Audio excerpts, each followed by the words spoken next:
3 நாளாக வந்து அதே பேச்சாகவே இருந்தது. போகணும், போய் பார்க்கணும். எங்கள் பொண்ணுங்க விஜய்னா ரொம்ப ஒரு வெறி. போய் பார்க்கணுன்னு ரொம்ப பிடிவாதமாக இருந்தாங்க. இவனும் அதே கண்டிஷன் தான். முடியாதனால இவன் போக மாட்டான்னு நினச்சேன் நான்.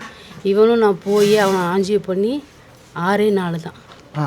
நான் போவேன், எங்கள் பையன் நான் போய் நான் பத்திரமா போயிட்டு வந்துடுவோம். அப்புறம் நாங்கள் மாப்பிள்ளைகிட்ட சொன்னோம், தம்பி முடியல, 2த்தையும் கூட்டி போகிறீங்க, எப்படி பார்த்துக்க முடியுமான்னு. எனக்கு தெரிஞ்சவங்க வீடு மாடி இருக்குது, அந்த மாடியில் இருந்து தான் நாங்கள் பார்ப்போம், பயப்படாதீங்க, நான் கீழே எல்லாம் கூட்டி போக மாட்டேன்னு சொன்ன அந்த ஒரு வார்த்தையை நம்பி நானும் கடைசி வரைக்கும் மனசு இல்லை, இருந்தாலும் போய் அவனும் பிடிவாதமாக இருந்தாங்க. சரி, ஒரு கட்டத்துக்கு மேலே என்னால் அவங்கள கண்ட்ரோல் பண்ண முடியல. விட்டுட்டு என்னை பஸ் ஏற்றி விட்டுட்டு ஒரே பைக்கில் இவங்க 3 பேருமே போயிட்டாங்க.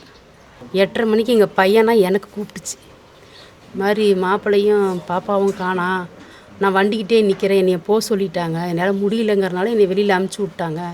அவங்க 2 பேரும் உள்ளே இருந்தாங்க, 2 ஃபோனும் சுவிட்ச் ஆஃப், 2 பேருக்கு. ஆனால் நிறைய பேருக்கு முடியாமல் எல்லாம் ஆஸ்பத்திரியில் தூக்கிட்டு போகிறாங்கன்ட்டு பையன் ஃபோன் பண்ணிச்சு. நிறைய பேர் இறந்துட்டாங்கன்னு சொன்ன உடனே நான் நேராக ஜிஹெச்சுக்கு போயிட்டேன். எங்கள் சொந்தக்கார ஒரு பையனை கூப்பிட்டு ஜிஹெச்சுக்கு போயிட்டேன். இவங்களாம் வெளி ஹாஸ்பிட்டலில் பார்த்துட்டே இருந்துருக்குறாங்க, எங்கேயாவது இருப்பாங்கன்னுட்டு. அவங்க தெரிஞ்ச மூலியமாக வச்சு ஃபோட்டோலாம் காமிச்சு பார்த்தப்ப எங்கள் மாப்பிள்ளையும் பொண்ணும் உள்ளதாக இறந்து போய் தான் இருந்தாங்க.